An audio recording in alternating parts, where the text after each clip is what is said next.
कि आज जो है हम पहले ट्रांसफार्मर पढ़ेंगे, फिर ट्रांसफार्मर के बाद व्हीटस्टोन ब्रिज और किर्चॉफ लॉ। ये 3 चीज़ हैं आज, ठीक है। तो ट्रांसफार्मर शुरू करते हैं। ट्रांसफार्मर्स वाला पार्ट खोल लेता हूँ।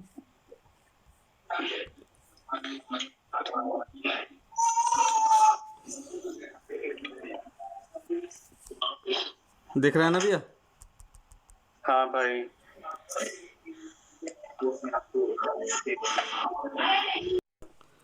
सही है, सारे एग्जाम निपट जाएंगे हमारे भी। तो आज का टॉपिक है ट्रांसफार्मर। पहले ये समझ लेते हैं कि ट्रांसफार्मर क्या है। ट्रांसफार्मर जो है ये एक स्टैटिक डिवाइस है, और हिंदी में से कहते हैं ट्रांसफार्मर एक स्थैतिक युक्ति है। ठीक है भाभी? हाँ। इसमें क्या होता है, ट्रांसफार्मर का मेनली काम क्या होता है भैया, कि जो आपका मेन वोल्टेज होता है ना, उसको जो है मेन वोल्टेज और जो आपका सेकेंडरी वाइंडिंग में जो वोल्टेज है, स्टेप अप और स्टेप डाउन का काम होता है ट्रांसफार्मर का। और ये केवल एसी पे काम करेगा, डीसी पे काम नहीं करेगा। ऐसा क्यों? क्योंकि एसी में जो है वो वेरिएबल है फ्रीक्वेंसी आपकी, और डीसी में क्या है, आपकी कांस्टेंट फ्रीक्वेंसी है। तो इस वजह से एसी में करेगा। डीसी में अगर उसकी कांस्टेंट फ्रीक्वेंसी है तो जो ट्रांसफार्मर का कोर होता है वो जो है सैचुरेट हो जाएगा। अगर वो सैचुरेट हो गया तो फिर उसमें जो म्यूचुअल इंडक्शन का जो बात होती है, जो म्यूचुअल इंडक्शन से प्राइमरी वाइंडिंग से सेकेंडरी वाइंडिंग में जो वोल्टेज जाता है वो नहीं जाएगा। ठीक है? ठीक है। बॉबी हिंदी में समझ ले, ये केवल एसी पर कार्य करता है, डीसी पर नहीं। ठीक है? ये फैराडे के विद्युत चुंबकीय प्रेरण के सिद्धांत पर काम करता है। ठीक है। इसे कहते हैं Faraday law of electromagnetic induction. ये लिख लो भैया कि transformer works on the principle of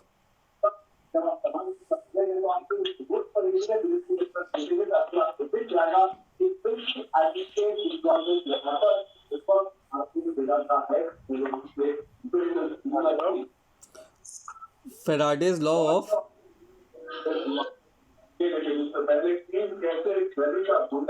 electromagnetic induction. Hindi में तू नोट कर ले। ये क्या हो गया? ये फैराडे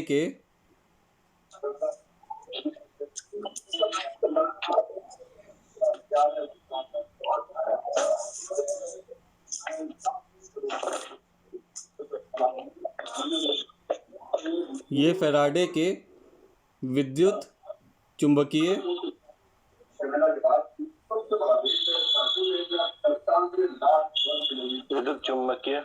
प्रेरण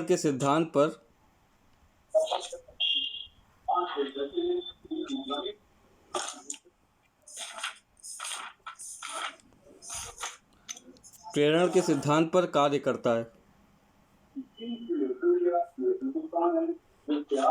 ठीक है। और ये लिख लीजिए भैया, जो ट्रांसफार्मर की एफिशिएंसी होती है वो 95 से 99% तक होती है,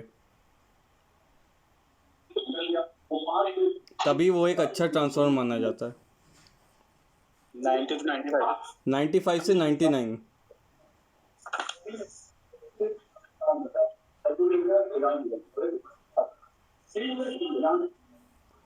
इसकी जो रेटिंग है ट्रांसफार्मर की वो केवीए में करी जाती है, kilo volt ampere. Kilowatt ampere, KVA. KVA.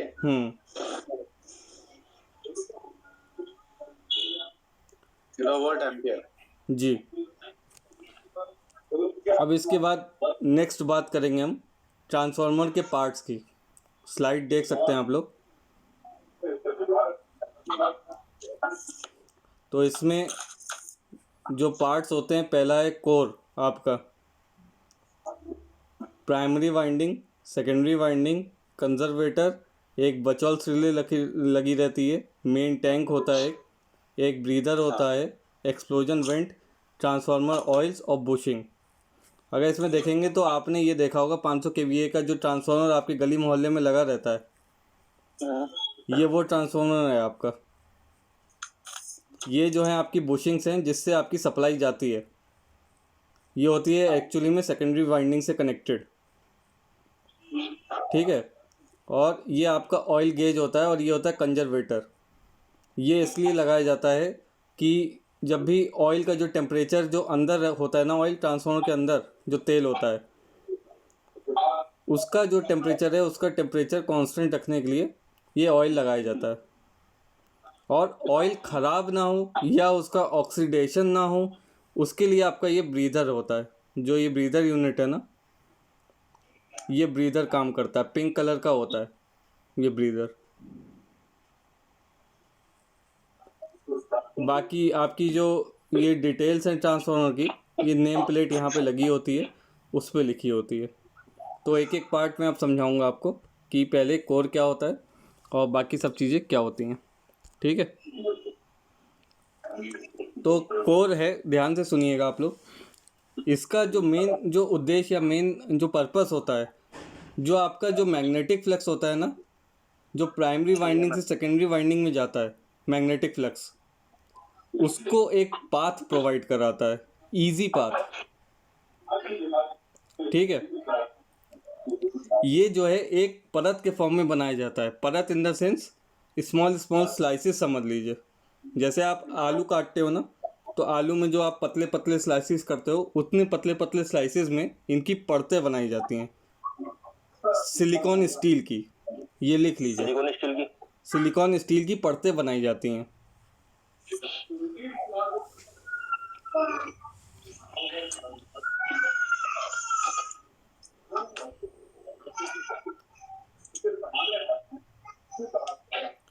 ये इसलिए बनाई जाती हैं, इसका मेन पर्पस क्या है, मेन जो है इसकी स्लाइसेस क्यों बनाई जाती हैं, इसका मेन पर्पस ये है आपका कि जो आपका एडी करंट लॉस है और जो हिस्टेरिसिस लॉस होता है, वो दोनों कम हो जाते हैं। और अगर एडी करंट लॉस और हिस्टेरिस लॉस आपका कम हो जाएगा तो आपकी जो एफिशिएंसी है ट्रांसफार्मर की ओवरऑल, वो बढ़ जाएगी, ज़्यादा काम करेगा, वो ज़्यादा अच्छे से काम करेगा, ज़्यादा अच्छे से काम करेगा। क्योंकि अगर लॉसेस बढ़ने लगे तो ये भी हो सकता है कि आपके ट्रांसफार्मर में हीटिंग बढ़ने लगे। हीटिंग बढ़ेगी तो तेल उबलेगा, ट्रांसफार्मर फट भी सकता है, जल्दी फूकेगा वो। तो इसलिए जो है पतले पतले जो स्लाइसेस हैं उसमें करके एक पेस्टिंग मटेरियल से आपस में जोड़े जाते हैं और फिर इसमें जो है वाइंडिंग जो है इस्टेब्लिश की, मतलब वाइंडिंग लपेटी जाती है। एक तरफ आपकी प्राइमरी वाइंडिंग रहती है और एक तरफ आपकी सेकेंडरी वाइंडिंग रहती है, ठीक है। अब इसमें जो आपकी जो लेमिनेशन की मोटाई रहती है ना, वो लिख लीजिए। लेमिनेशन की जो मोटाई रहती है वो रहती है 0.25 से 0.5 mm।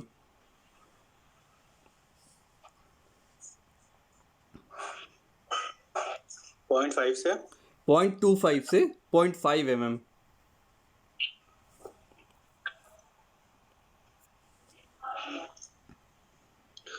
0.5 mm। जी, लिख लिया बॉबी? ठीक है, ठीक है। mm है। हाँ, mm। इतने पतले पतले जो हैं इसकी लेमिनेशंस की जाती हैं, मतलब स्लाइसेस बनाई जाती हैं और आपस में चिपकाए जाते हैं। ये सिलिकॉन के बनते हैं ना, वो ये नहीं है? हाँ, सिलिकॉन स्टील के। सिलिकॉन स्टील के, जी। अब नेक्स्ट पार्ट की बात करते हैं, जो है हमारा प्राइमरी वाइंडिंग, हिंदी में कहते हैं प्राथमिक कुंडली। इसका क्या है, इसका बस आपको सुनना है। ये जो है आपका तांबे का बना होता है, तांबे यानी कॉपर का। जो आपकी वाइंडिंग होती है ना प्राइमरी, ये कॉपर की बनी होती है। और यही वाइंडिंग जो होती है, ये आपकी वोल्टेज सोर्स जो आप बाहर से सप्लाई देते हो, 3 फेज है या आपकी 2 फेज है, वो सप्लाई जो है वो आप जो देते हो वो प्राइमरी वाइंडिंग को ही देते हो। तो नेक्स्ट बात करते हैं सेकेंडरी वाइंडिंग की। ये भी आपकी कॉपर की होती है, नो डाउट। ये लोड से जुड़ी होती है। जो सेकेंडरी वाइंडिंग है वो आपकी लोड से जुड़ी होती है, क्योंकि जब आप प्राइमरी वाइंडिंग में दोगे उससे एक मैग्नेटिक फ्लक्स जनरेट होगा और म्यूचुअल इंडक्शन और सेल्फ इंडक्शन के कारण आपका सेकेंडरी वाइंडिंग में जो है आपका करंट इंड्यूस होगा और इंड्यूस होके आपको लोड को जाएगा। ठीक है, नेक्स्ट बात करते हैं हम कंजर्वेटर की। कंजर्वेटर जो आपका था, आप फिगर में देख पा रहे हैं कि ये एक छोटा तेल का टैंक होता है, ऑयल टैंक होता है, जो मुख्य तेल टैंक के ऊपर होता है। मतलब तेल टैंक जो आप देख रहे हैं ना, जो आप नीचे वाली जो बड़ी बॉडी देख रहे हैं, इसके अंदर जो लेमिनेशन रखी गई हैं वो ऑयल के अंदर रखी जाती हैं। तो ये आपका हुआ ऑयल का मेन टैंक और ये हुआ कंजर्वेटर का टैंक जिसमें आपका ऑयल भरा होता है। ये एक काम और करता है कि अगर आपका मेन टैंक में ऑयल बॉइलिंग के कारण अगर जो है इवेपोरेट हो जाता है या कम हो जाता है, तो ये वाला तेल सप्लाई करता है फिर ऑयल। तो इसका जो मेन पर्पस है कि मुख्य टैंक में जो तेल का जो स्तर है उसको बनाए रखता है बराबर। मतलब जितना पहले था उतना ही बाद में रहे। और तेल का तापमान यानी कि टेम्परेचर बढ़ने से इसका जो वॉल्यूम है या आयतन में होने वाले जो फैलाव है उसको स्थान देता है। क्योंकि भाई जब करंट जाएगा तो हीटिंग होगी तो ऑयल का टेम्परेचर बढ़ेगा तो उसका जो है एज अ रिजल्ट वॉल्यूम भी बढ़ेगा, आयतन बढ़ेगा। इसलिए इसका दूसरा जो नाम है ये लिख लीजिए कि कंजर्वेटर को एक्सपेंशन टैंक भी कहा जाता है।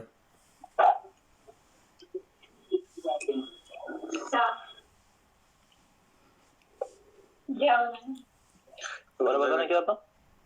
एक्सपेंशन टैंक, कंजर्वेटर को एक्सपेंशन टैंक भी कहा जाता है।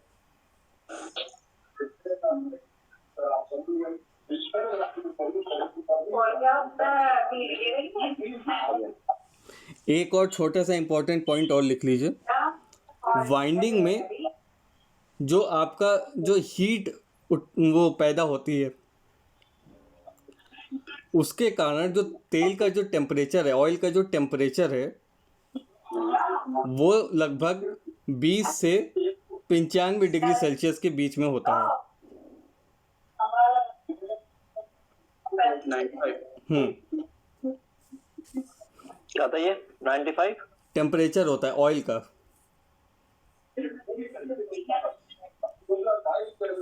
Binding oil 95 95 yes.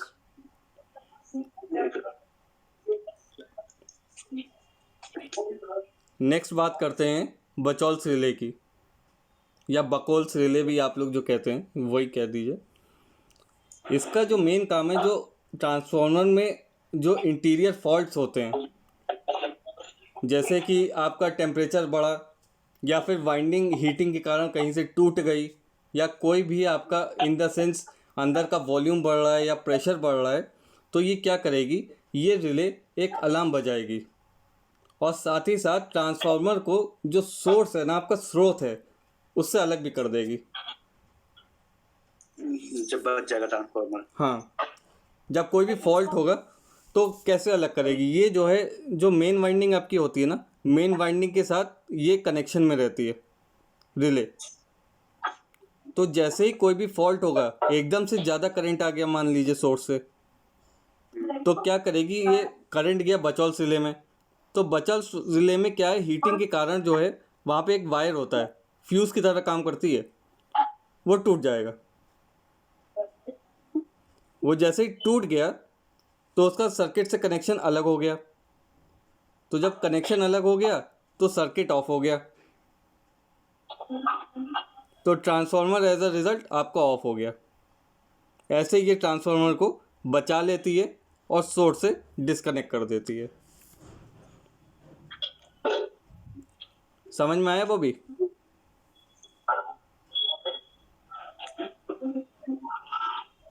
कम आया हैं?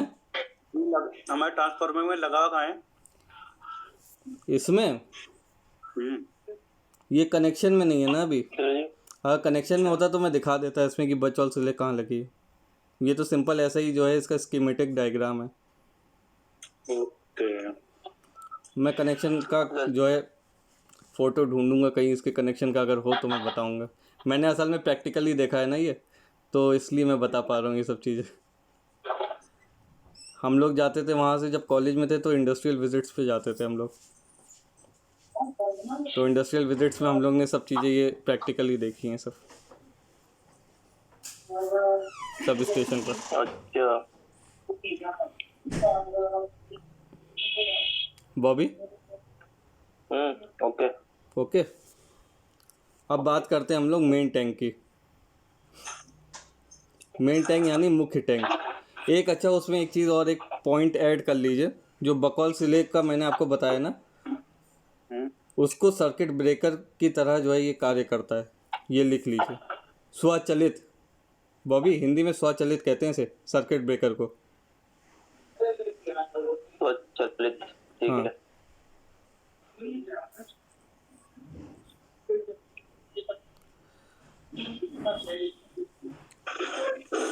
ये तो ट्रांसफार्मर में अगर कुछ भी फॉल्ट आता है तो तभी अपने आप ही बच जाएगा। हाँ, ये अपने आप ही बच जाएगा और ऑफ भी कर देगा।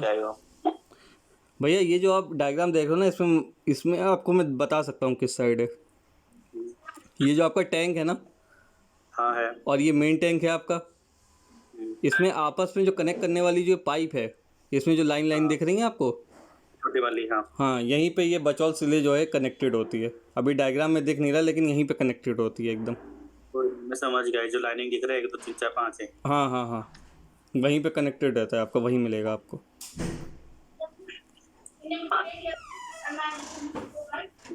अब मेन टैंक की बात करते हैं। इसमें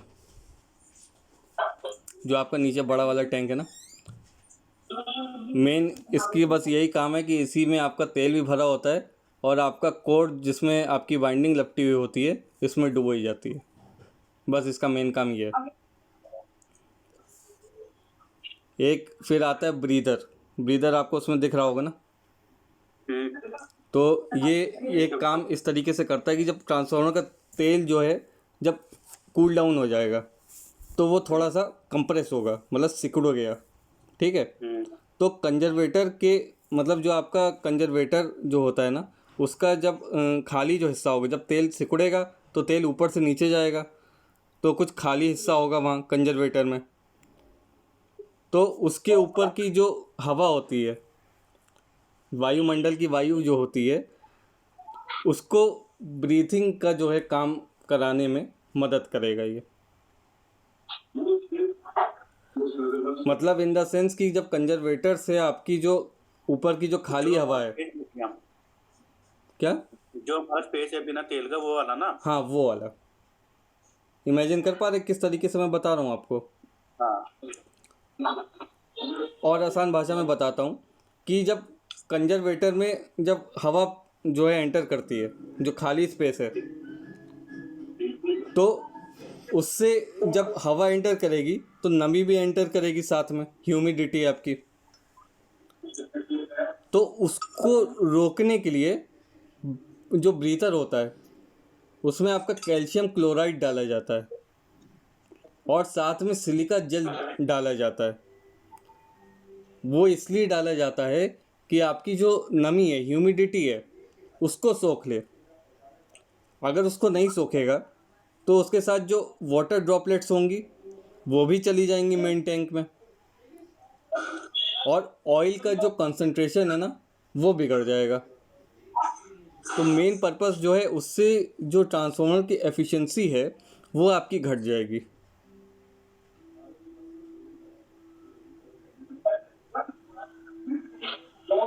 तो ब्रीदर में ये लिख लीजिए कि ब्रीदर का जो कंबाइंड होता है ना, कैल्शियम क्लोराइड और सिलिका जेल से भरा होता है। ये लिख लीजिए आप लोग। सिलिका या सिलिकॉन? सिलिका जेल अलग होता है, सिलिकॉन अलग होता है, सिलिका जेल अलग होता है। क्या लिखना है sir? Calcium chloride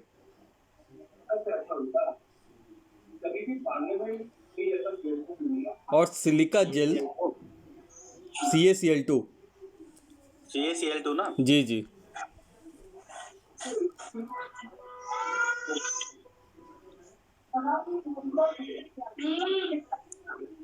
silica gel. Okay.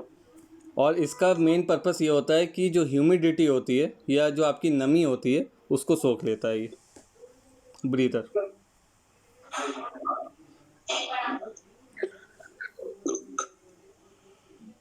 अब इसमें जो मैं कलर की बात आपको बता रहा था वो कलर मैं बताता हूँ, तो वो समझिएगा। जब सिलिका जेल सूखा हुआ होता है, मतलब ड्राई होता है, शुष्क होता है, तो उसका जो कलर होता है वो आपका ब्लू होता है, नीला। ठीक है। लेकिन उसकी जब नमी सोखता है ना वो, तो उसका कलर तुरंत जो है, पहले क्या हो जाता है, बैगनी हो जाता है, वॉयलेट। और जैसे जैसे ज़्यादा टाइम होता है तो उसके बाद वो पिंक कलर का हो जाता है। Violet to pink. हाँ, वॉयलेट से पिंक हो जाता है जब ज़्यादा समय हो जाता है। और अगर पिंक हो गया तो इसका ये मतलब है कि आपको जो है उसकी जो नमी सोखने की क्षमता है वो ख़त्म हो गई। अब वो आगे नहीं सोखेगा, तो आपको ब्रीदर चेंज करना पड़ेगा।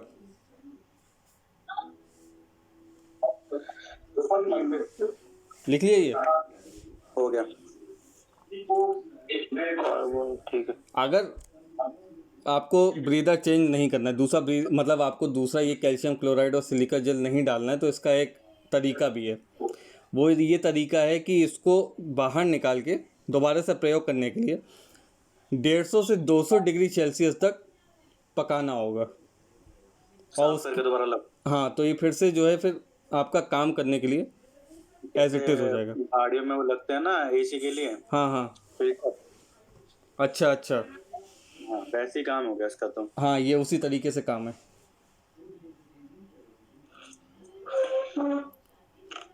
लिखा भाभी? हाँ, समझ आ रहा है कि हिंदी में और बताऊं तुम्हें अच्छे से? नहीं समझ में आ रहा है। ठीक है। नहीं आ रहा है, आ रहा है। आ रहा है, समझ में आ रहा है। अब यहाँ पे अगर हम बात करें तो है नेक्स्ट एक्सप्लोजन वेंट।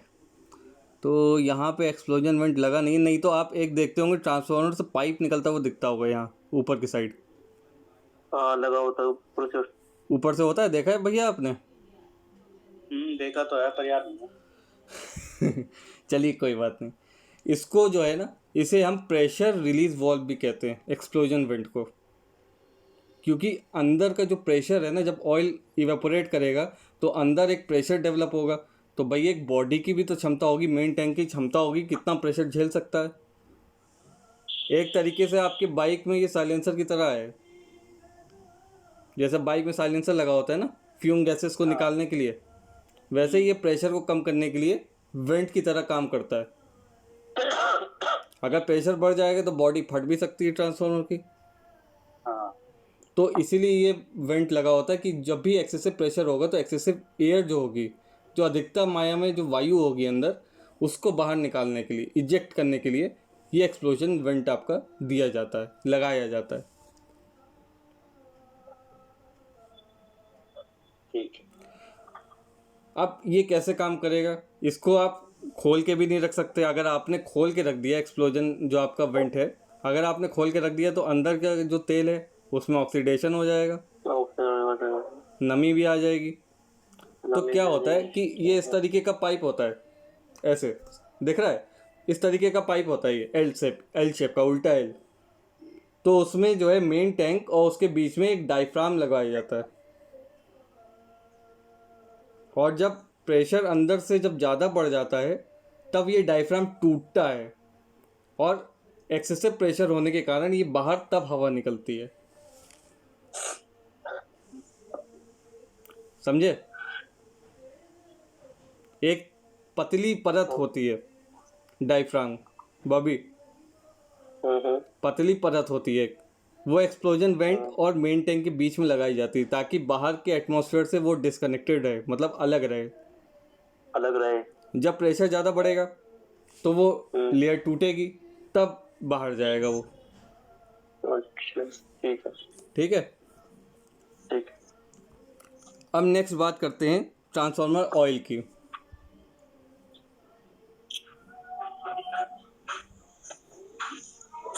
ठीक है। ठीक है।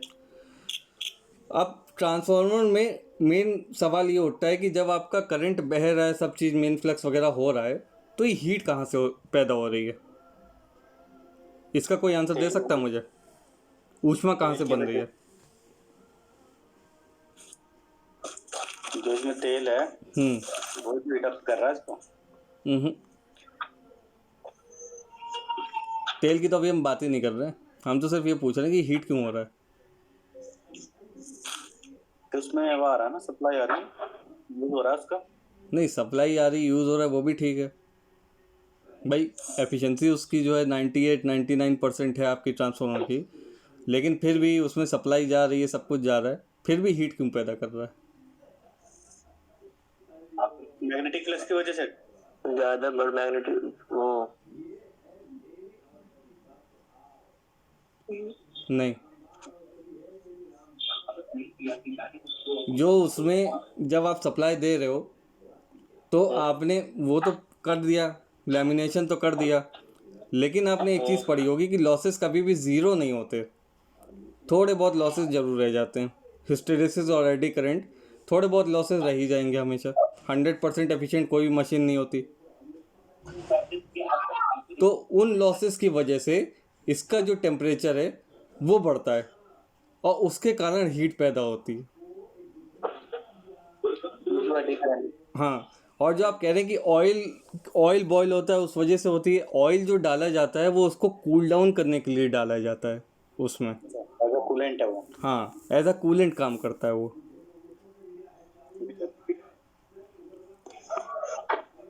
बॉबी, हिंदी में उसका मतलब है कि ट्रांसफार्मर में होने वाली जो क्षति है ना, उससे उत्पन्न ऊष्मा को कम करने के लिए इसमें तेल का प्रयोग किया जाता है। ठीक है। ठीक है। ठीक।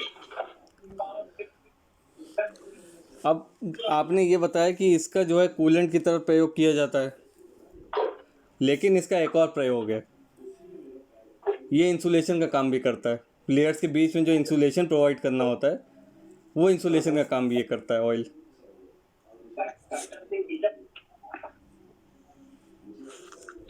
ओके। ठीक है। इसमें दो टाइप के ऑयल होते हैं जो डलते हैं। एक होता है मिनरल ऑयल, खनिज तेल, और एक होता है सिंथेटिक ऑयल सिंथेटिक ऑयल और खनिज तेल।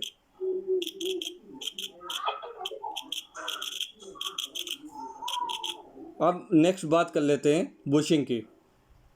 जो आप ट्रांसफार्मर देख रहे हैं ना, जो तीन वो जो डंडे टाइप लगे हैं, उन्हें हम बुशिंग कहते हैं। और ये हमेशा लो वोल्टेज वाइंडिंग जो होती है ना उसकी तरफ ही लगाई जाती हैं ये बुशिंग्स। और इनकी जो आपकी किसी भी ट्रांसफार्मर देखेंगे, जो लो वोल्टेज साइड होगी उसकी बुशिंग की जो लंबाई है ना वो कम होगी, कम होगी। अच्छा। बुशिंग काहे की बनी होती है? चीनी मिट्टी की बनी होती है। चीनी मिट्टी की। तो आप क्या करेंगे, अगर इस साइड आपका जहाँ से सप्लाई आ रही है वहाँ आपको बड़ी लगानी पड़ेगी, क्योंकि वोल्टेज ज़्यादा है ना, तो वहाँ बड़ी लगाओगे। लो वोल्टेज के साइड कम लगाओगे, क्योंकि वहाँ वोल्टेज कम है, हीटिंग कम होगी, वोल्टेज कम है। टूटने का डर कम होगा। इंसुलेटर है ना ये एक तरीके का, तो इसलिए इसको जो है छोटे साइज़ के लगाए जाते हैं ये लो वोल्टेज साइड पर। अगर ज़्यादा लगा देंगे तो रेजिस्टेंस ज़्यादा ऑफर हो जाएगा, उस वजह से जो है प्रॉपर बिजली नहीं जा पाएगी बाहर। समझे बॉबी? ठीक। इसमें तो रेजिस्टेंस इन्फिनिटी होता है ना हाँ, किसमें? ट्रांसफार्मर में भैया रेजिस्टेंस अगर इन्फिनिटी कर दोगे ना, किसके बीच में आपने कहा, किसके बीच में? बूस्टर के। अगर इन्फिनिटी कर दोगे ना भैया तो करंट बहेगा ही नहीं। अच्छा। रेजिस्टेंस कम होगा तभी तो करंट बहेगा। इन्फिनिटी हो जाएगा तो ओपन सर्किट की तरह काम करेगा, और रेजिस्टेंस अगर कम होगा तो शॉर्ट सर्किट की तरह काम करेगा। तो ये हो गई बात आपकी बुशिंग की, और इसके साथ आपके पार्ट्स ऑफ ट्रांसफार्मर ख़त्म हुए। नेक्स्ट बात करते हैं हम ट्रांसफार्मर के प्रकारों के बारे में। दिख रहा है? टाइप ऑफ ट्रांसफार्मर दिख रहा है। तो इससे पहले आप ये लिखिए, पहला, ट्रांसफार्मर रेशियो के आधार पर। बॉबी हिंदी में लिखो ट्रांसफॉर्मेशन अनुपात के आधार पर।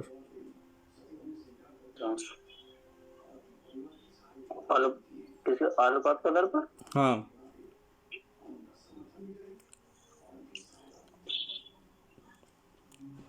इसको हम लोग लिखते हैं K इज इक्वल्स टू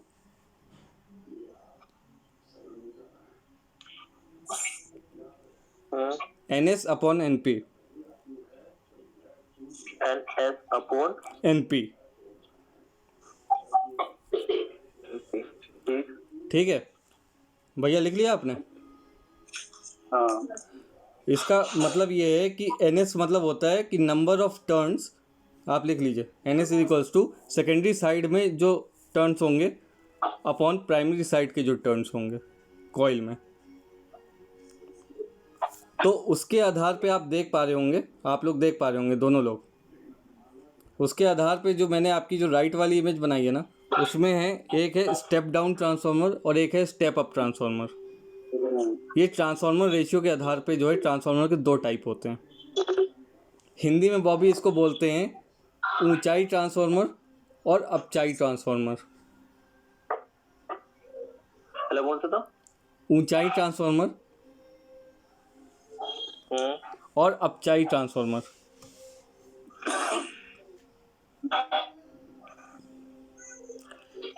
पहले बात करते हैं ऊंचाई ट्रांसफार्मर या स्टेप अप ट्रांसफार्मर की, जो आप राइट साइड में देख पा रहे हो ना। तो इन दोनों में पहले ये बताओ कि दोनों में अंतर क्या लग रहा है आपको, दोनों लोग को?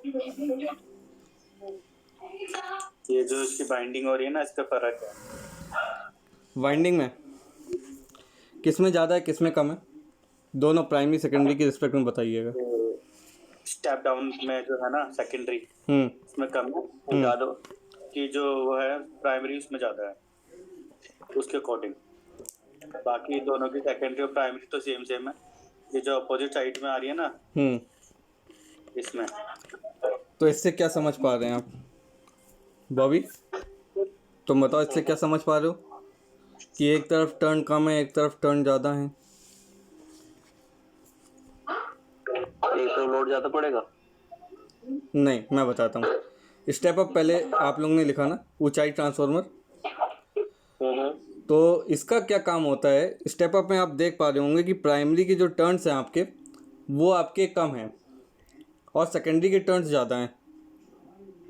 हाँ, तो इसका मेन काम होता है कि जो इनपुट है वो लो AC वोल्टेज है अच्छा, और जो आउटपुट है वो हाई AC वोल्टेज है।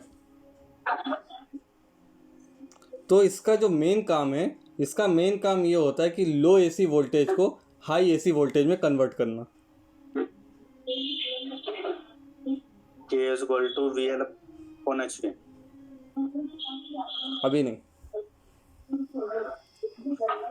ये K जो है आपका वो रेशियो है, ट्रांसफॉर्मर रेशियो।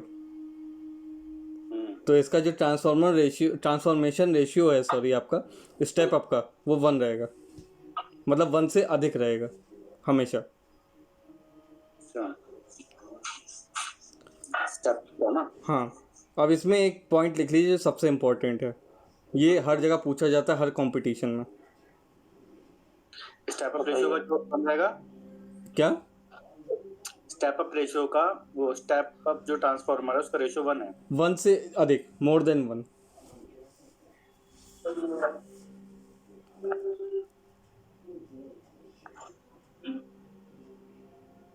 ठीक है। एक इम्पॉर्टेंट पॉइंट ये लिख लीजिए, नोट डाउन कर लीजिए आप लोग। जब वोल्टेज की वैल्यू बढ़ेगी, when voltage value increases comparatively current decreases. Hindi में लिखना बॉबी, जब वोल्टेज का मान बढ़ता है तो करंट कम हो जाती है।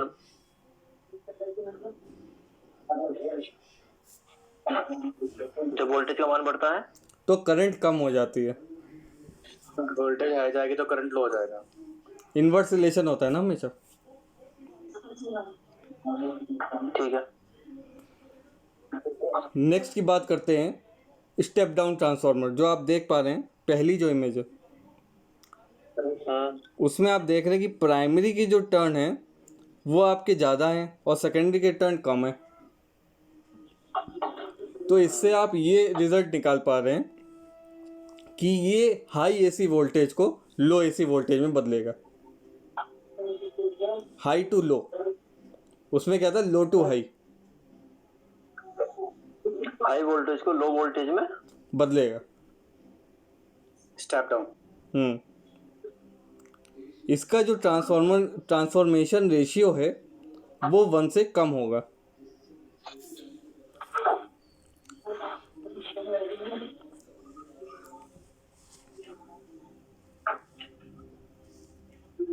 हो गया। अब इसमें क्या है कि इसमें जब वोल्टेज का मान कम होगा तो करंट आपकी बढ़ जाएगी। Voltage less than current high.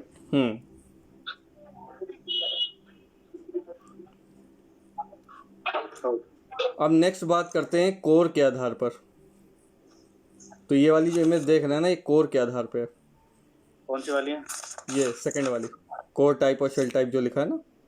एक मिनट, मैंने ना इसीलिए फोकस कर था। आ गया। कोर टाइप और शेल टाइप वाला।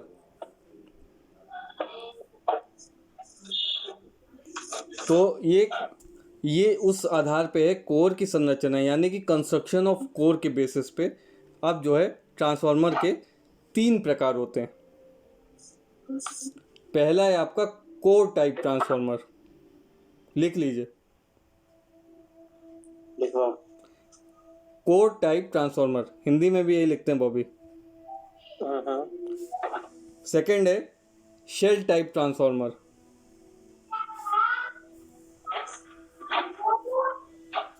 तीसरा है बैरी टाइप ट्रांसफार्मर। जो नीचे इमेज देख रहे हैं ना, वो बैरी टाइप है।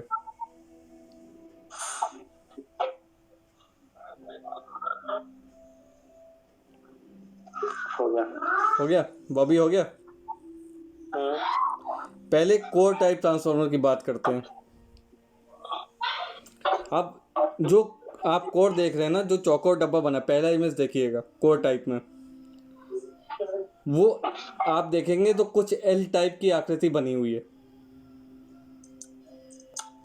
और जो उसके जो आपके लंब कहलाते हैं ना, लंबे वाले जो पार्ट हैं, उसको हम स्टैंपिंग्स बोलते हैं। एरो लगाओ। लगा रहा हूँ। ये वाला, ये वाले अच्छा। लंबे वाले, ये लंबा, ये जो लंबे वाले दिख रहे हैं ना डंडे कोर के, इनको हम स्टैंपिंग्स बोलेंगे। इसमें जो है केवल एक ही पाथ है, मैग्नेटिक फ्लक्स का केवल एक ही पाथ है। जो चौकोर डब्बा है वो पूरा एक ही पार्ट है मैग्नेटिक फ्लक्स का। ये मोस्टली यूज़ किया जाता है क्योंकि इसका जो कॉस्ट है बहुत कम होता है, मटेरियल कम लगेगा, वाइंडिंग को कम लपेटना पड़ेगा, तो इसका कॉस्ट हमेशा कम होगा। और ये जो है स्टेप डाउन के रूप में ही प्रयोग किया जाता है, ये लिख लीजिए। कोर टाइप जो है हमेशा स्टेप डाउन ट्रांसफार्मर में यूज़ किया जाता है।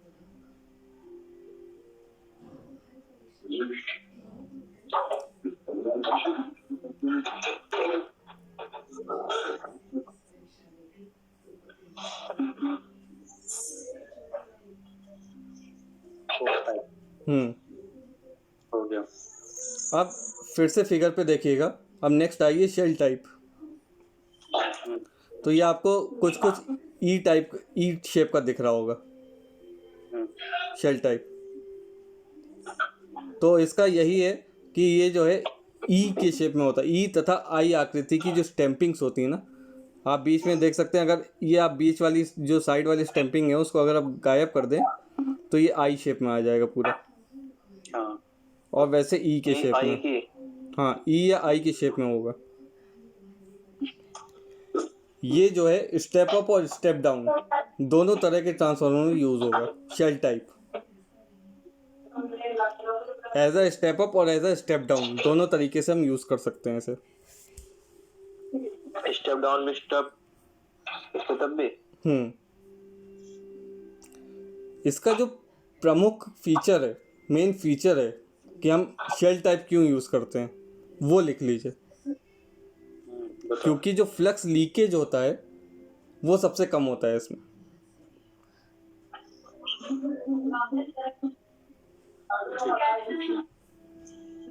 ये सबसे ज़्यादा यूज़फुल है क्योंकि इसमें फ्लक्स लीकेज कम है पहले तो। और जो इसका जो मेन प्रॉपर्टी एक ये भी है कि जो बीच वाली जो इसकी डंडी है ना, ये वाली बीच वाली जो डंडी है, इसको मोटा रखा जाता है और बाकी पतले रखे जाते हैं।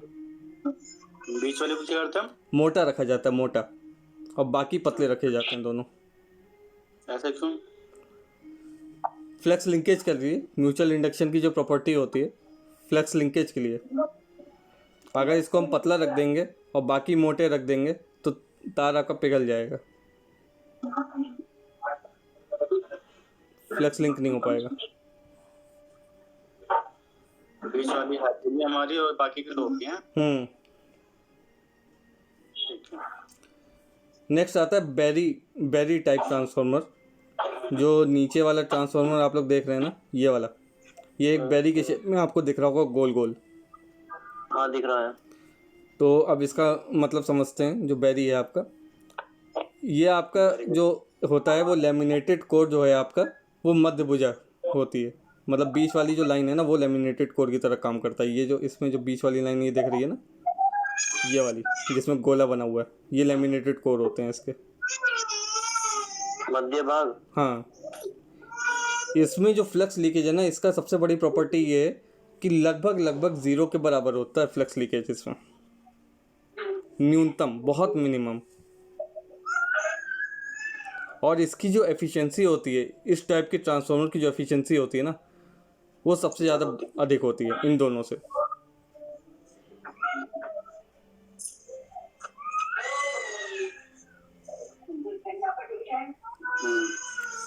अब नेक्स्ट हेडिंग डालिएगा, on the basis of phases, phase के आधार पर।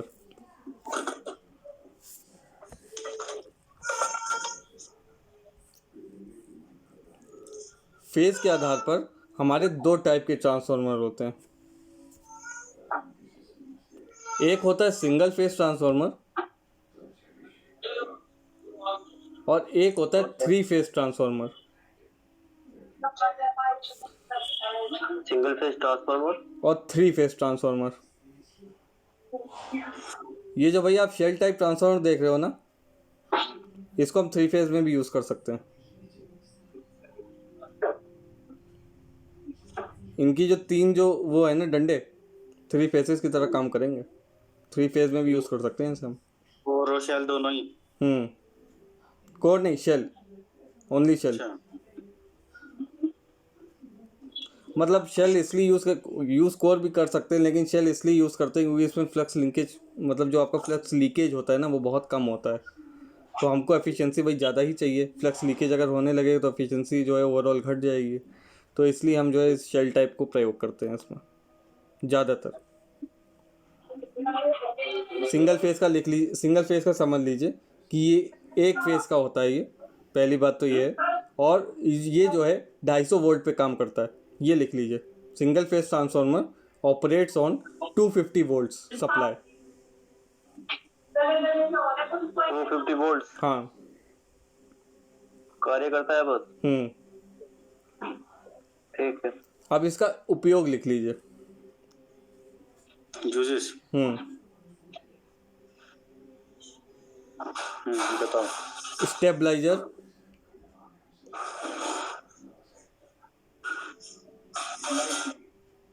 हो गया। रेडियो, हो गया। TV, inverter.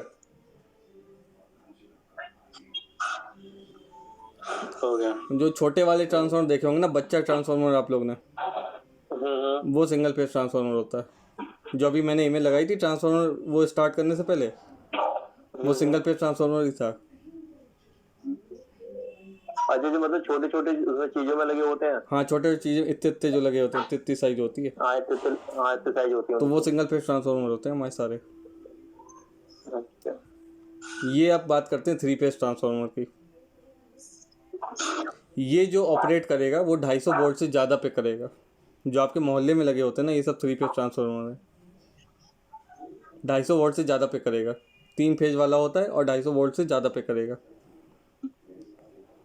ये शेल टाइप का होता है।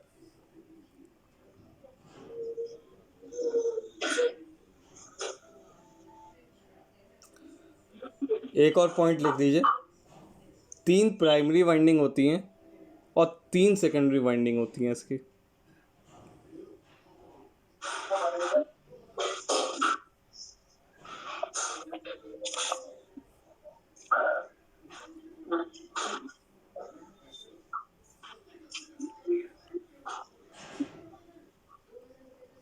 तीन प्राइमरी वाइंडिंग और 3 secondary winding.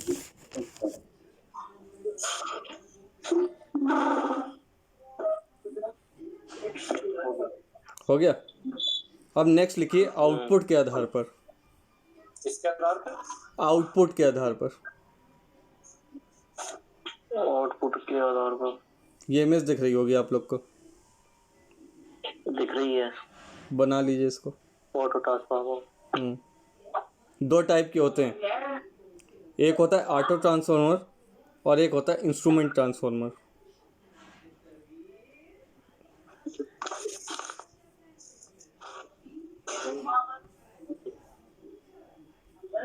Auto transformer and instrument transformer. दूसरा क्या है? इंस्ट्रूमेंट। अच्छा, इंस्ट्रूमेंट। हाँ, इसकी इमेज नहीं मिली मुझे इंस्ट्रूमेंट ट्रांसफार्मर की, नहीं तो मैं दे देता। तो पहले ऑटो ट्रांसफार्मर समझ लेते हैं कि ऑटो ट्रांसफार्मर क्या है। इसमें आप जैसे कि फिगर देख रहे हैं, फिगर आप बनाते जाइए और समझते भी जाइए, ठीक है? बना रहे हो ना बॉबी? बना लिया। तो इसमें आप देख पा रहे होंगे केवल एक ही वाइंडिंग है। एक ही वाइंडिंग आपकी प्राइमरी और सेकेंडरी दोनों तरीके से काम करती है। अगर पूरी वाइंडिंग जो है प्राइमरी की तरीके से काम करेगी तो उसका जो कुछ भाग है वो सेकेंडरी की तरह काम करेगा। कैसे? कुछ भाग को आपने टैप कर दिया, टैपिंग होती है ना, टैपिंग होती है, तो वो कुछ पार्ट जो है आपको जैसे ही आप टैप करोगे तो ऊपर वाला प्राइमरी हो गया और नीचे वाला सेकेंडरी हो गया। जब वो लोड से कनेक्ट हो गई, जब टैपिंग की तो लोड से कनेक्ट हो गई आपकी, तो वो इस तरीके से काम करेगी। आप इसमें स्टेप डाउन और स्टेप अप कैसे करते हैं ये फिगर जब बना लेंगे तब मैं बताऊंगा आपको। बॉबी तुमको याद होगा हम लोग लैब में गए थे, वहाँ कॉलेज में हम भैया तुम खड़े थे, तो वहाँ एक घुमाने वाला डिवाइस रखा हुआ था।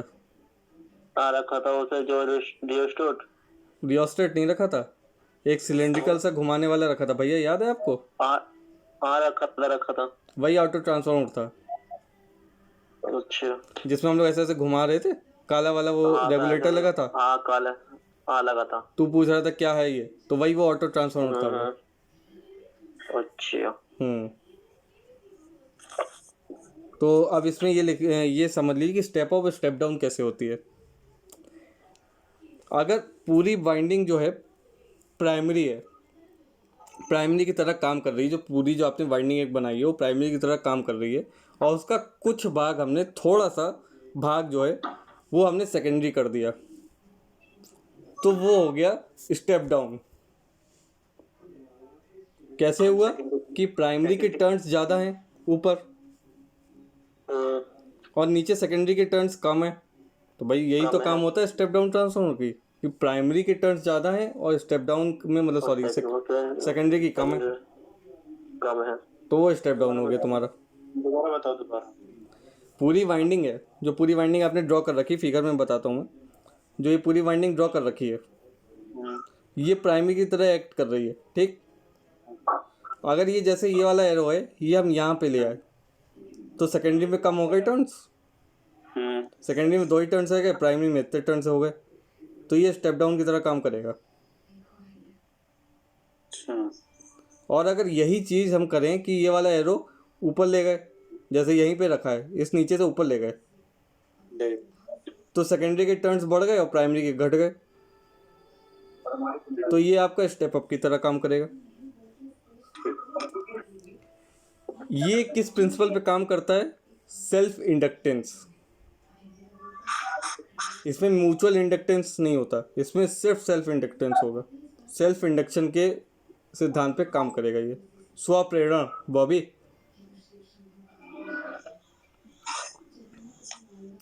समझ रहे हो? स्वप्रेरण, स्वप्रेरणा, स्वप्रेरण, प्रेरण, ठीक है। ठीक है। अब इसका उपयोग लिख लीजिए आप लोग। यानी कि यूजेस। हाँ, बताओ। Stabiliser,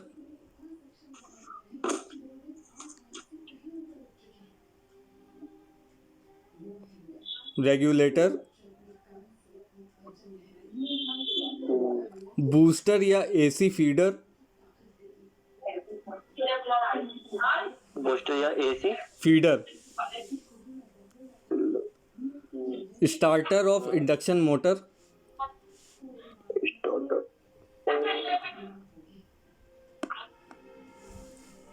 AC motor, induction motor, starter of induction motor, automobile and electronic circuits.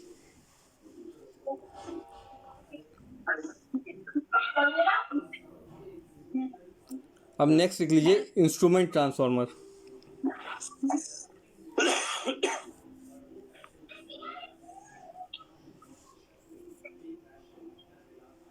Next क्या था? इंस्ट्रूमेंट ट्रांसफार्मर, ठीक है। ये दो तरीके के होते हैं।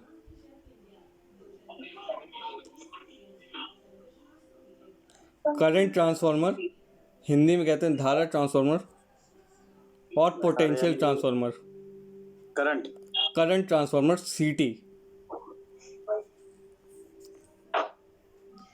आपने अधिकतर सुना होगा लोगों को कहते हुए, वहाँ पे सब स्टेशन पे जब जाते होंगे सीटी पीटी, तो वो करंट ट्रांसफार्मर और पोटेंशियल ट्रांसफार्मर यही दो होते थे इंस्ट्रूमेंट ट्रांसफार्मर आपके।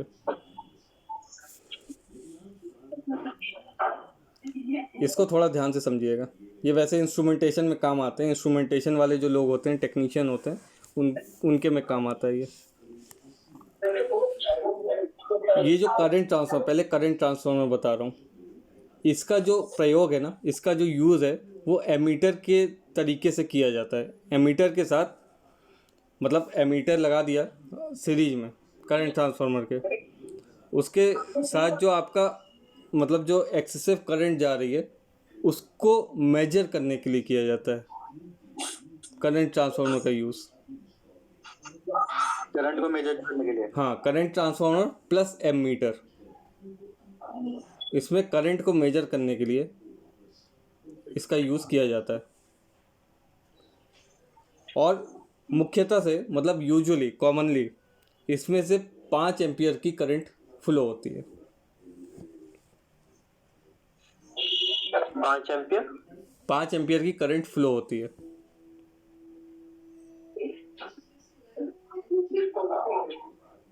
बस। हाँ, ये एक स्टेप अप ट्रांसफार्मर होता है जिससे करंट की वैल्यू को कम किया जाता है।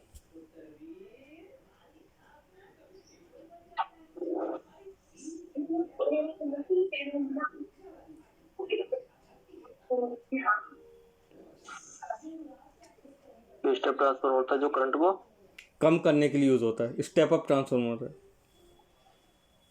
ठीक है। और एक पॉइंट और है कि इसका जो सेकेंडरी होता है ना, वो शॉर्ट सर्किट होता है। सेकेंडरी जो वाइंडिंग होती है वो शॉर्ट सर्किट रहेगी।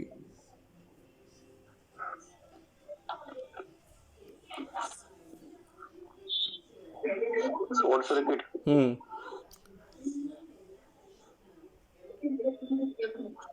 हो गया। ठीक है, पोटेंशियल पे आते हैं। अच्छा, दोनों की जो वैल्यू होती है ना, सीटी और पीटी, इन दोनों को ही वोल्ट एम्पियर वीए में लिखा जाता है। वीए में इनकी रेटिंग होती है, करंट ट्रांसफार्मर और पोटेंशियल ट्रांसफार्मर की। दोबारा बताना। सीटी सीटी और पीटी की जो रेटिंग होती है वो वीए में होती है।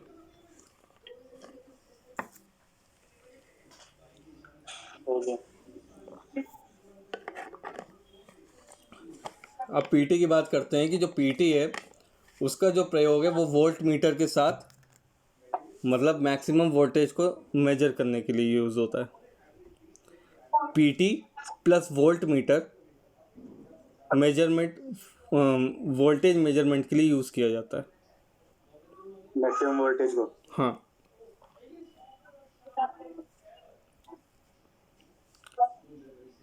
ये एक स्टेप डाउन ट्रांसफार्मर होता है जो वोल्टेज को कम करता है।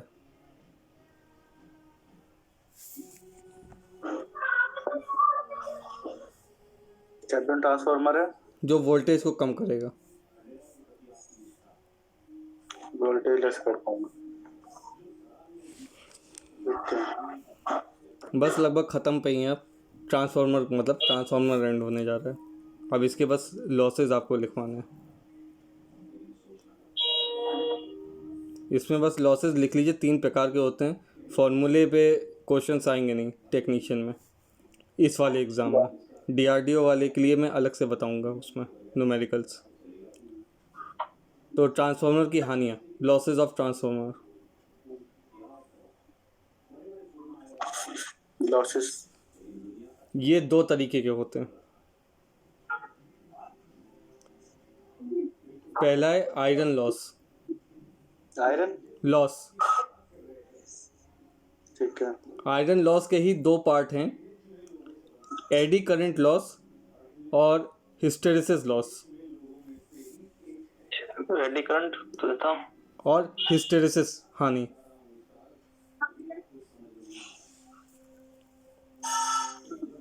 दूसरा है कॉपर लॉस।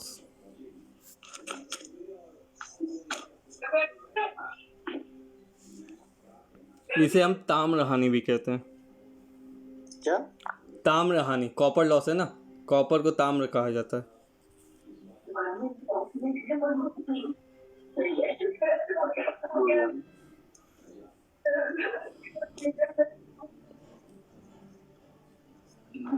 ईएमएफ इक्वेशन भी लिख लीजिए ट्रांसफार्मर की। E is equals to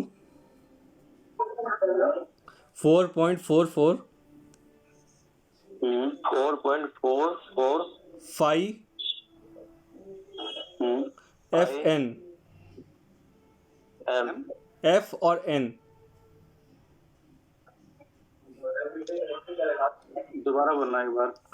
E is equals to 4.44 phi हाँ एफ एन। हो गया। जो एफ है वो आपकी फ्रीक्वेंसी दिखाती है। जो एफ है वो तो फ्रीक्वेंसी होगी। फाई आपका हुआ पावर फैक्टर। Power factor. हाँ, और एन हुआ आपका नंबर ऑफ टर्न्स, फेरों की संख्या। नंबर संख्या, दोनों की संख्या।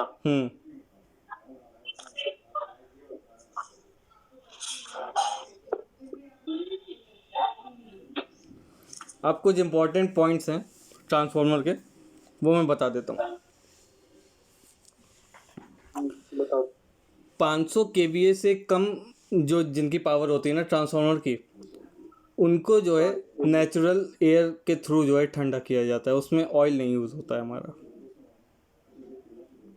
जो 500 केवी से कम होते हैं। हाँ, 500 केवीए से जो कम क्षमता वाले होते हैं ट्रांसफार्मर, उनको नेचुरल एयर से कूल किया जाता है। अच्छा, तो ऑयल वो नहीं डलता? नहीं, प्राकृतिक रूप से वायु द्वारा ठंडा रखा जाता है। नेचुरल एयर से कूल डाउन कर दिया उसको, ठीक है। आपने देखे होंगे उसमें कि वो कभी कभी एग्जॉस्ट फैन भी लगा देते हैं ट्रांसफार्मर में, वाइंडिंग ठंडा करने के लिए। वो आ रहे हैं, लगे हुए आ रहे हैं। तो वही है। अब एक और चीज़ लिखिए कि पावर ट्रांसफार्मर की जो केवीए क्षमता है वो 2000 केवीए से 20000 केवीए होती है। पावर पावर ट्रांसफार्मर की जो केवीए पावर है वो 2000 केवीए से 20,000 केवीए स्टार डेल्टा में होती है।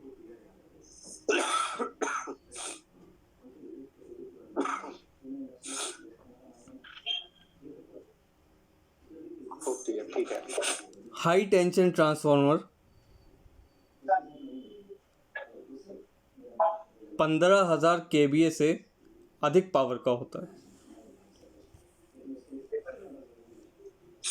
15,000 केवीए से अधिक होता है। 15,000 केवीए से अधिक होता है। हाँ, हो गया।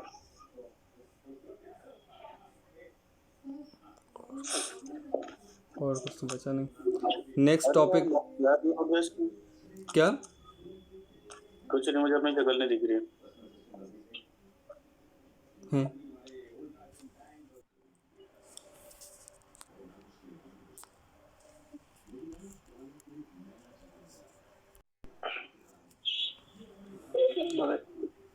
बन गया डायग्राम। उसकी जो मार्किंग है वो इस तरीके से लिखिएगा। R1 को कर दीजिए P, R1 को P करना है, R3 को P करो। R3 is equals to P, मतलब यहाँ लिख देना P लिख देना और R1 पे लिख देना Q। मतलब जैसा ही ऐसे उतारना, फिर इस पे P लिखना है, कैसे लिखना है? ये देखो, यहाँ पे जो मैं एरो दिखा रहा हूँ ना, इस पे लिखो P। QPRS करना है। हाँ वही, उसी तरीके से फॉर्मूला उस तरीके से बनवाऊंगा ना, इस तरीके से करूँगा तो फिर कंफ्यूज हो जाओगे आप लोग। ठीक है, लिख दे P। P लिख दिया। अब इसके नीचे लिखना, यहाँ पे R ही लिख दो, यहाँ पे R लिख दो, R।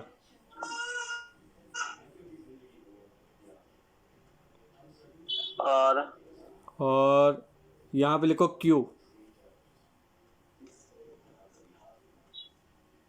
ठीक है। और यहाँ लिखो S। ठीक है। ये जो है, जो अननोन रेजिस्टेंस आप एरो जिसमें लगा रखे हैं ना, वो आपका एक रेजिस्टेंस इसमें अननोन होता है। उस अननोन प्रतिरोध, रेजिस्टेंस को प्रतिरोध बोलते हैं, उस अज्ञात प्रतिरोध या अननोन रेजिस्टेंस को फाइंड आउट करने के लिए हम व्हीट स्टोन ब्रिज का यूज़ करते हैं। व्हीट स्टोन ब्रिज तब बैलेंस्ड होता है, या व्हीट स्टोन ब्रिज जो है ये सेतु तब संतुलन में होगा जब जो बीच में जो गैल्वेनोमीटर आप देख रहे हैं ना, उसके थ्रू जो करंट बहेगी या धारा प्रवाहित होगी उसका मान 0 होगा। तो ये ब्रिज जो है बैलेंस कंडीशन में आएगा, व्हीट स्टोन ब्रिज।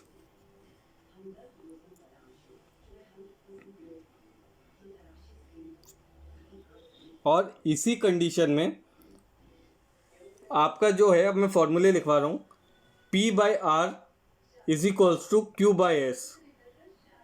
एक मिनट, P/R और is equals to Q/S। Q/S। हाँ, या फिर P/Q is equals to R/S। तो ये था पूरा व्हीट स्टोन ब्रिज का आपका कॉन्सेप्ट। ठीक है, अब नेक्स्ट हम बात करते हैं इसमें किरचॉफ लॉ की। ये जो दोनों डायग्राम है आपके, ये बना लीजिए आप जल्दी से, और नीचे जो फॉर्मूला लिखा है वो भी लिख लीजिएगा।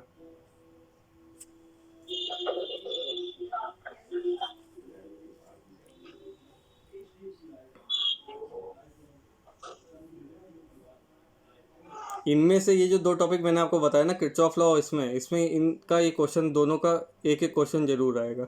व्हीट स्टोन ब्रिज का आपको एक ब्रिज दे दिया होगा, उसको सॉल्व करना रहेगा। केसीएल केवीएल का एक क्वेश्चन जो मैंने उस दिन आपको कराया था ना आप लोग को, वो रेजिस्टेंस वाला और उसमें सोर्सेज लगे हुए थे, उस तरीके से एक सिंपल सा सर्किट आएगा, उसके थ्रू आपको, चाहे आप केबीएल से करिए चाहे आप केसीएल से करिए। केबीएल से करिएगा तो ज़्यादा आसान रहेगा, केसीएल में थोड़ा बहुत कैलकुलेशन ज़्यादा हो जाती है, इसलिए मैं आपसे कहूँगा कि केबीएल से ही करिएगा। अब अगर केसीएल उसने लिख दिया तो करना केसीएल से पड़ेगा फिर। वैसे लिखेगा नहीं, वो भी जानता है कि किस तरीके से आप लोग को सॉल्व करना है, कोई रिटन पेपर तो हो नहीं रहा है, एमसीक्यू ऑनलाइन पेपर है आपका।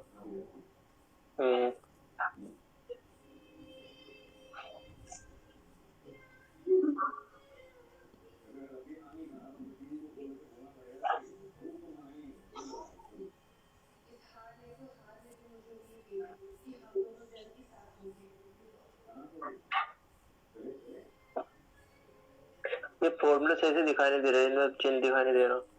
क्या नहीं दिखाई दे रहा? जूम करो से, हो गया, दिखाई देगी। हुआ जूम? हो गया कर लिया। मेरा ही जूम कर दिया, मैं तो ऑलरेडी जूम कर रखा था। उसको पता नहीं था ना, मैंने इसलिए कर दिया जूम। मुझे लगा आप मुझसे कह रहे थे। मैं तो पहले स्क्रीन जूम करके कर रखा है। भैया भैया, बॉबी बॉबी।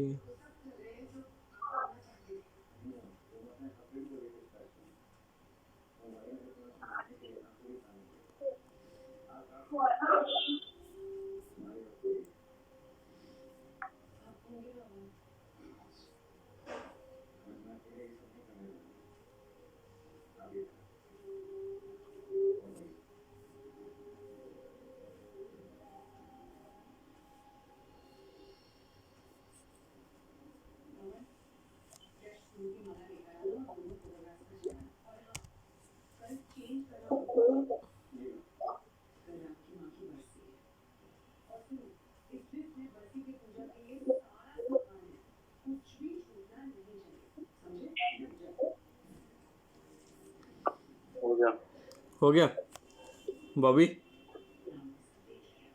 एक मिनट। ठीक है बनाओ आराम से।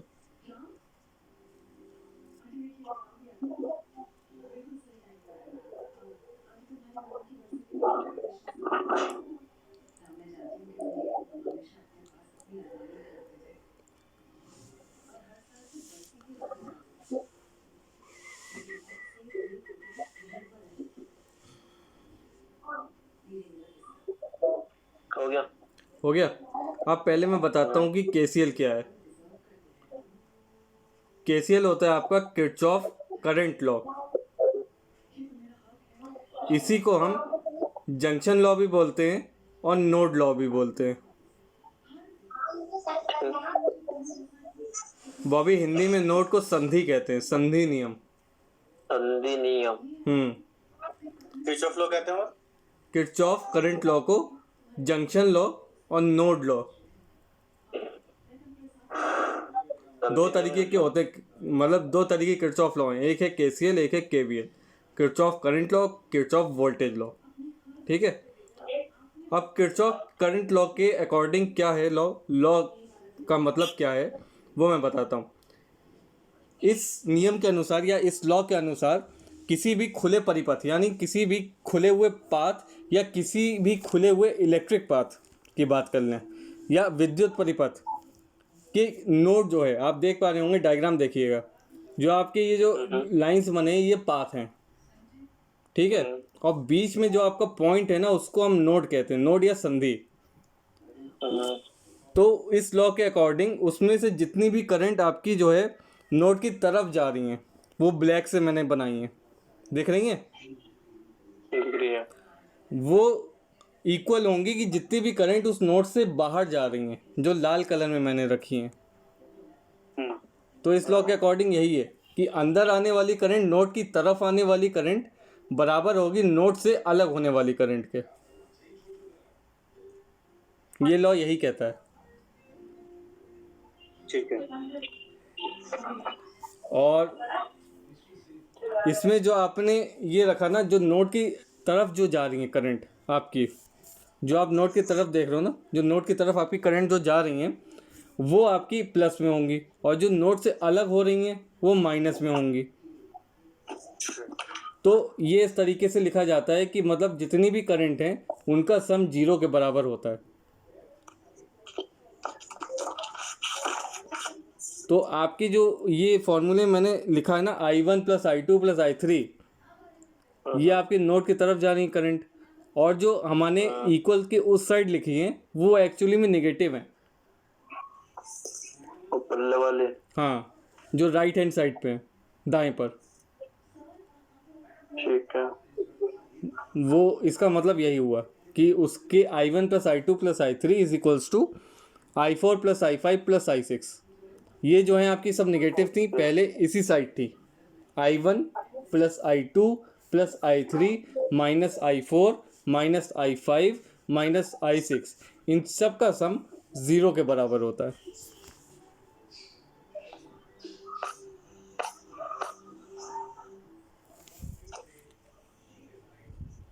ठीक है। ठीक है।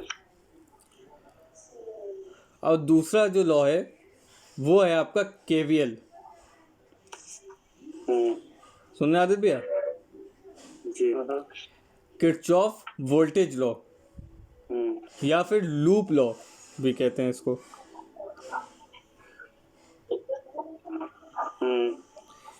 इसके अकॉर्डिंग किसी भी बंद परिपथ यानी कि किसी भी क्लोज्ड पाथ या सर्किट में मिलने वाली जो सारे वोल्टेजेस होते हैं उनका जो एडिशन होता है वो 0 के बराबर होता है। आप एक क्लोज पाथ देख पा रहे होंगे उस सर्किट में, जितने भी वोल्टेजेस हैं उनको ऐड कर देंगे हम और उनका सम 0 के बराबर कर देंगे। तो ये आपका हो गया KVL, किरचॉफ वोल्टेज लॉ। इसको हम मैश लॉ, लूप लॉ होता है, मैश लॉ होता है, मैश लॉ भी बोल सकते हैं। MESS।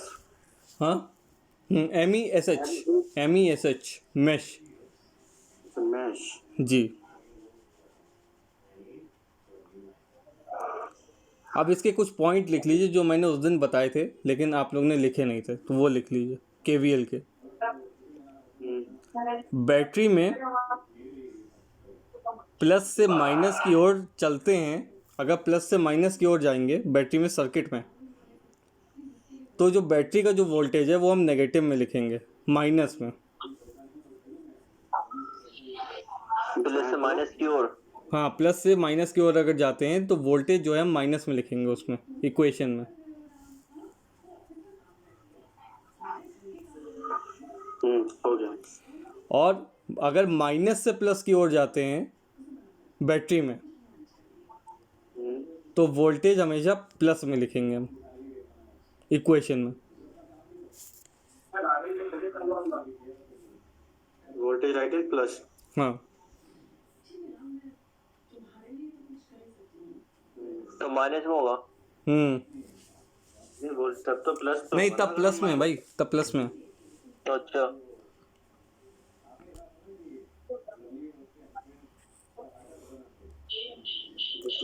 लिख लिया जी।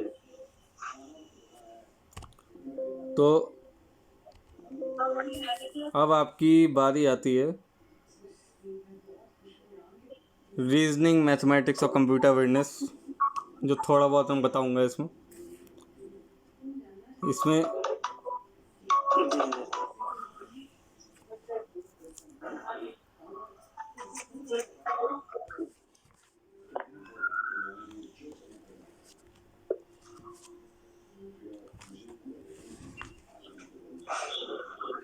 आज आप लोग लिखिए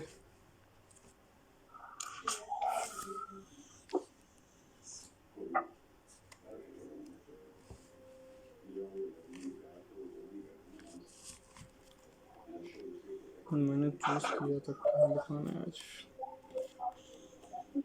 फेस्टिवल्स यूपी के।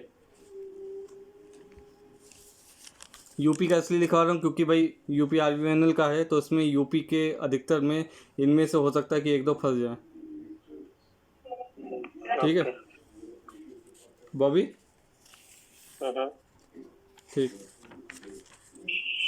तो पहला लिखिए इसमें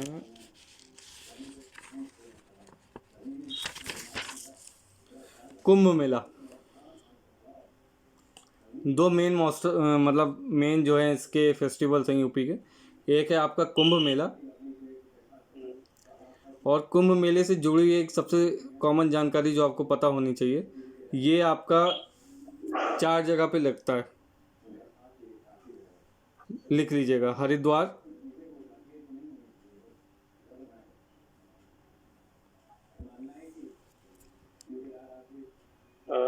इलाहाबाद,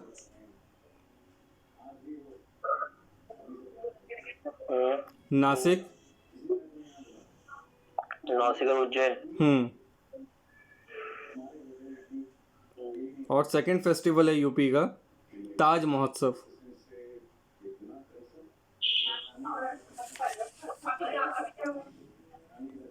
सेकंड क्या था? सेकंड क्या था लास्ट वाला? ताज महोत्सव। एक और होता है गंगा दशहरा।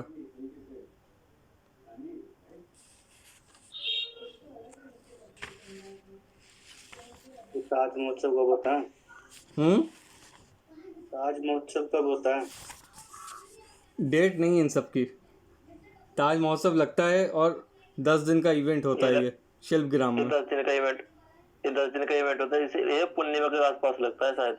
आगरा में शिल्पग्राम। हाँ हाँ, शिल्पग्राम पूर्णिमा के आसपास लगता है ये। हाँ हाँ, वही वही। ठीक है।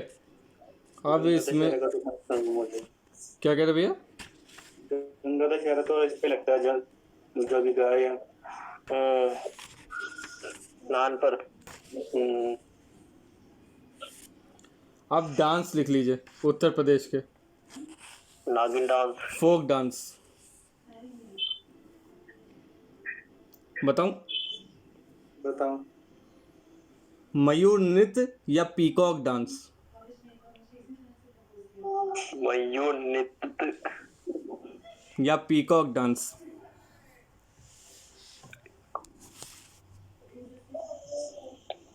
ये आपका ब्रिज रीजन में होता है। ब्रिज जो रीजन है ना, ब्रिज इलाका उत्तर प्रदेश का, वहाँ होता है। ब्रिज एरिया लिख दिया मैंने। और दूसरा है रासलीला।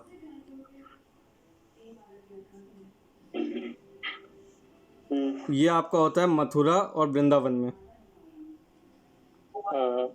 कृष्ण जन्माष्टमी और होली पर रासलीला होती है। अब नेक्स्ट लिखते हैं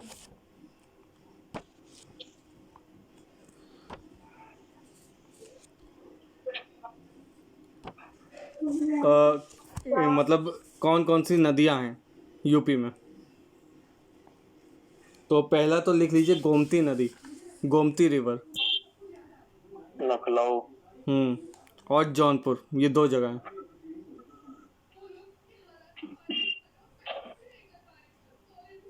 उधर कौन सी थी? जौनपुर। जौनपुर और लखनऊ, बस 2 जगह है। और नेक्स्ट है गंगा।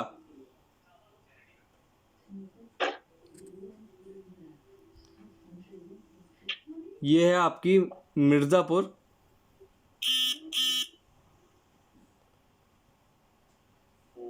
इलाहाबाद, कानपुर, बनारस, कन्नौज और फरुखाबाद। कन्नौज और फरुखाबाद। नेक्स्ट लिखते हैं और कौन सी नदी है।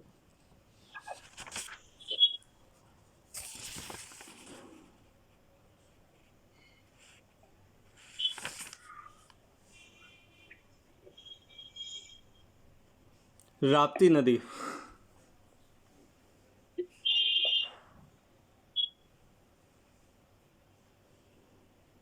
लिखा।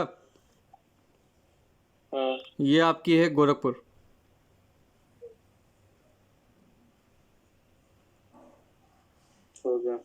नेक्स्ट है सरयू। सरयू सरयू। सरयू अयोध्या। हाँ।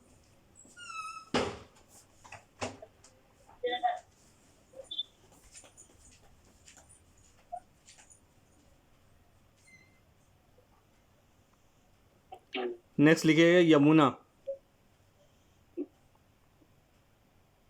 आगरा। आगरा, मथुरा और इटावा। आगरा मतलब इटावा। हाँ। बस। ये थी नदियाँ आपकी। सहारनपुर में तो कोई नदी है ही नहीं। क्या? मैं कह रहा सहारनपुर में कोई नदी है ही नहीं बेचारी। देख लेते हैं एक बार। ये तो आपको पता होगा वैसे। Google search. सहारनपुर में पावधोई नदी भी लेके आ जाए। कौन सी? पावधोई। ये कौन सी नदी है? बस ये सहारनपुर की अपनी नदी है। प्राइवेट नदी बना दी है क्या? प्राइवेट नदी है जिसमें छोटे छोटे बच्चे जाके नहाते हैं। तो ऐसे तो मेरठ में भी नहीं है। मेरठ में है कोई नदी? पंबा मिलेगा, पंबा। कोई बात नहीं। नेक्स्ट चलते हैं।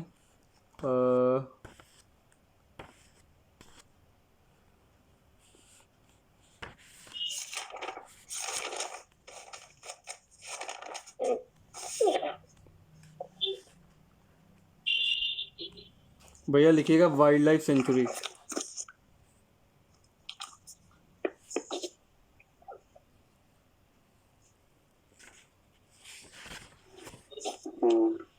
बता रहा हूँ। Bakhira bird sanctuary.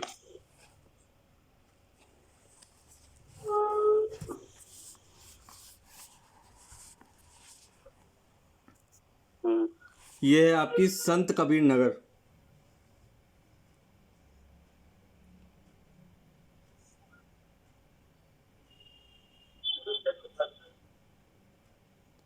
लिखा? इसका क्या नाम था पुराना? संत कबीर नगर का Ambedkar Nagar.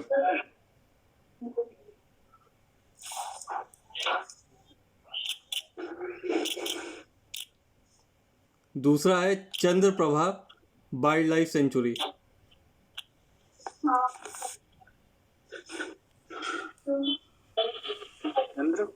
Chandraprabha wild life sanctuary. ये आपकी पड़ती है चंदौली में। चंदौली।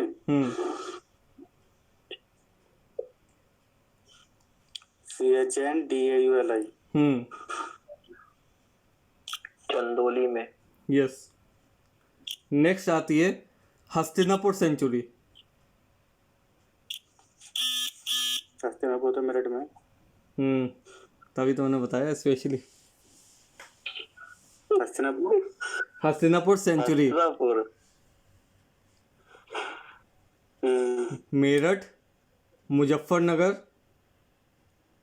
गाजियाबाद, बिजनौर और अमरोहा।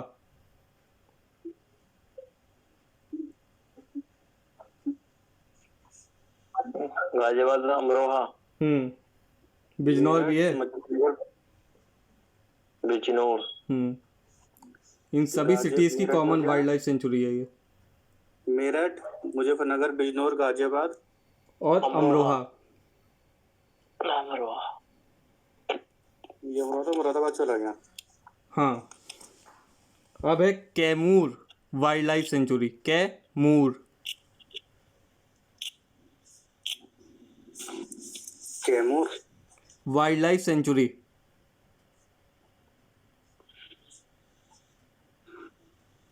ये सोनभद्र और मिर्जापुर में। सोनभद्र।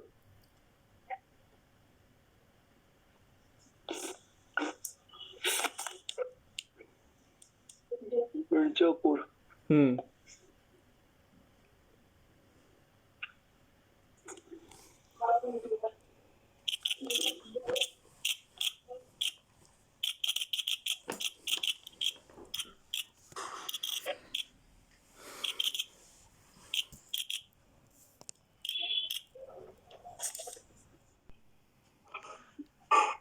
तो आज का लेक्चर आप लोगों को कैसा लगा? बहुत अच्छा था सर। बढ़िया, बहुत अच्छा था सर। समझ आया पूरा? जी सर, जी बिल्कुल। जी बढ़िया। अपने फीडबैक आप ज़रूर से दीजिएगा कमेंट सेक्शन में आप लोग, okay sir, thank you very much. और लाइक ज़रूर कर दीजिएगा। बाकी का जो बचा हुआ पार्ट है हम आपको कल बताएंगे, ठीक है? ठीक है sir, good night. Good night.